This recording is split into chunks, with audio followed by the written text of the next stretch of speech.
राजा कान्हड़ देव राजस्थान के जालोर के शासक थे और अपनी निष्ठा, साहस और शौर्य के लिए प्रसिद्ध थे। उनका चरित्र राजपूती आदर्शों का प्रतीक था। एक आदर्श राजा के रूप में उन्होंने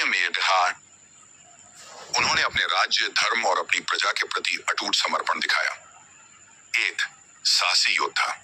कान्हड़ देव अपने समय के एक अद्वितीय योद्धा माने जाते थे। युद्ध में उनकी रणनीतिक कौशल और निर्भीकता के कई उदाहरण हैं। जब अलाउद्दीन खिलजी ने जालोर पर आक्रमण किया तो राजा कान्हड़ देव ने पूरी हिम्मत और निडरता के साथ उसका सामना किया। अपनी सेना को भी प्रेरित किया कि वे अपने राज्य की रक्षा के लिए अंतिम क्षण तक लड़ते रहें। वीरमदेव राजस्थान के जालोर के शासक राजा कान्हड़ देव के पुत्र थे और एक महान राजपूत योद्धा के रूप में प्रसिद्ध थे। वीरता, साहस और अपने कर्तव्य के प्रति अडिग निष्ठा के कारण वे राजस्थान के गौरवपूर्ण इतिहास में एक महत्वपूर्ण स्थान रखते हैं। एक अद्वितीय साहस। वीरमदेव अपनी युवावस्था से ही अत्यंत साहसी और निडर योद्धा थे। उन्हें युद्ध और तलवारबाजी का विशेष ज्ञान था।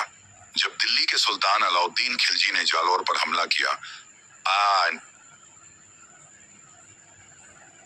तो वीरमदेव ने अपने पिता के साथ मिलकर अपनी सेना का नेतृत्व किया और दुश्मन का डटकर सामना किया। उनका साहस और दृढ़ता राजपूती शौर्य का प्रतीक बन गया। 2. पिता के प्रति आदर और कर्तव्य पालन। वीरमदेव अपने पिता कान्हड़ देव का गहरा आदर करते थे और अपने कर्तव्यों का पालन पूरी निष्ठा के साथ करते थे। जब उनके पिता ने उन्हें युद्ध में नेतृत्व का आदेश दिया, उन्होंने बिना किसी संकोच के इसे स्वीकार किया। उनके लिए राज्य की रक्षा और अपने परिवार की मर्यादा सर्वोपरि थी। 14वीं शताब्दी के राजस्थान की भूमि पर वीरता, प्रेम और बलिदान की अनेक कहानियां जन्मी हैं। इसी कड़ी में एक अनोखी कहानी है जालोर के राजा कान्हड़ देव के बेटे वीरमदेव और दिल्ली के सुल्तान अलाउद्दीन खिलजी की बेटी फिरोजा की। यह कहानी राजपूती शौर्य और प्रेम की मिसाल है, जिसमें विरह, त्याग और अपने मूल्यों के प्रति अडिगता का भाव झलकता है। कहानी का आरंभ। राजस्थान का जालोर किला अपने समय में राजपूतों की वीरता का प्रतीक था। राजा कान्हड़ देव अपने पराक्रम और निष्ठा के लिए विख्यात थे। उन्हीं के पुत्र थे वीरमदेव, जो रूप और गुणों में अत्यंत अद्वितीय थे। वीरमदेव के व्यक्तित्व में उनकी साहसिकता और निष्ठा साफ दिखाई देती थी। अलाउद्दीन खिलजी का दिल्ली पर शासन था और उसकी नजर में राजस्थान के राज्यों को जीतना उसका अगला सपना था। जब खिलजी ने अपनी विशाल सेना के साथ राजस्थान पर हमला किया तो जालोर का किला उसके विजय पथ में सबसे बड़ी बाधा था। खिलजी की कूटनीति और आक्रामकता के सामने राजा कान्हड़ देव और उनकी सेना ने अपार साहस दिखाया और किले की रक्षा के लिए संघर्ष करते रहे। दिल्ली के सिंहासन पर अलाउद्दीन खिलजी बैठा था, जो अपने समय का सबसे शक्तिशाली शासक माना जाता था। उसकी नजर राजपूताने के किलों पर थी। उसने जालोर पर भी अपना अधिकार जमाने का निश्चय किया।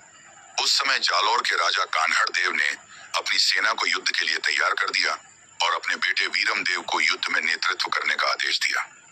खिलजी ने जालोर पर हमला करने का निश्चय किया और अपनी विशाल सेना के साथ किले पर धावा बोला। जालोर के शासक राजा कान्हड़ देव को खिलजी के इस आक्रमण का आभास था और उन्होंने अपनी सेना को किले की रक्षा के लिए पूरी तरह तैयार कर लिया। कान्हड़ देव एक कुशल योद्धा और निष्ठावान राजपूत थे, जिन्होंने अपने राज्य और अपने लोगों की सुरक्षा को सर्वोपरि माना। उनके पुत्र वीरमदेव को युद्ध में विशेष जिम्मेदारी दी गई। जब खिलजी की सेना जालोर पहुंची तो एक भीषण युद्ध आरंभ हुआ। खिलजी की सेना की संख्या कहीं अधिक थी, लेकिन राजपूतों की निडरता और साहस के आगे वे कई बार पीछे हटने पर मजबूर हुए। राजपूत योद्धाओं ने अपनी वीरता और अद्वितीय युद्ध कौशल का परिचय दिया। युद्ध के दौरान जब वीरमदेव ने खिलजी की सेना के साथ जोरदार संघर्ष किया तो उनकी वीरता की गूंज दिल्ली तक पहुंची। इस वीरता से प्रभावित होकर खिलजी की बेटी फिरोजा का दिल वीरमदेव पर आ गया। उसने अपने मन में एक साहसिक निर्णय लिया, वह हर हाल में वीरमदेव से मिलेगी। पहली मुलाकात का दृश्य। एक रात जब सब सो रहे थे, फिरोजा चुपके से एक गुप्त संदेशवाहक के माध्यम से वीरमदेव तक संदेश भेजती है, जिसमें उसने लिखा था, वीर योद्धा, तुम्हारी वीरता ने मेरे हृदय को स्पर्श किया है। मैं तुमसे मिलना चाहती हूँ, क्या तुम मुझसे मिलने आओगे? वीरमदेव ने जब संदेश पढ़ा तो वे कुछ क्षण के लिए उलझन में पड़ गए, लेकिन फिर वे फिरोजा से मिलने के लिए सहमत हुए ताकि उसे अपनी मंशा और कर्तव्य का सही आभास करा सके। दोनों ने रात को गुप्त स्थान पर मिलने का तय किया। मुलाकात का दृश्य। अगली रात एक सूनी जगह पर दोनों का सामना हुआ। फिरोजा ने अपने मन की बात बताते हुए कहा, वीरम देव, मैं तुम्हारे साहस और निष्ठा से बहुत प्रभावित हूँ। मैं तुम्हारे साथ जीवन बिताना चाहती हूँ। क्या तुम मेरे प्रेम को स्वीकार करोगे? वीरम देव ने गंभीरता से कहा, जय फिरोजा, मैं तुम्हारे सम्मान और भावनाओं की कदर करता हूँ, परंतु मैं एक राजपूत हूँ और मेरे जीवन का उद्देश्य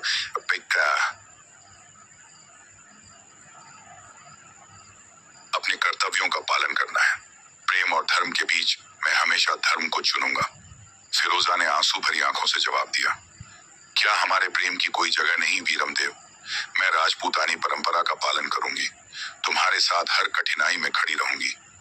वीरम देव ने उसे शांत किया। फिरोजा, अगर मैं तुम्हारे प्रेम को स्वीकार कर भी लूं, तो क्या तुम अपने पिता के साथ राजपूतों के इस युद्ध को रोक सकती हो? क्या तुम्हारे साथ इस प्रेम में चलने का अर्थ जालोर की भूमि का अपमान नहीं होगा? यह सुन फिरोजा चुप हो गई।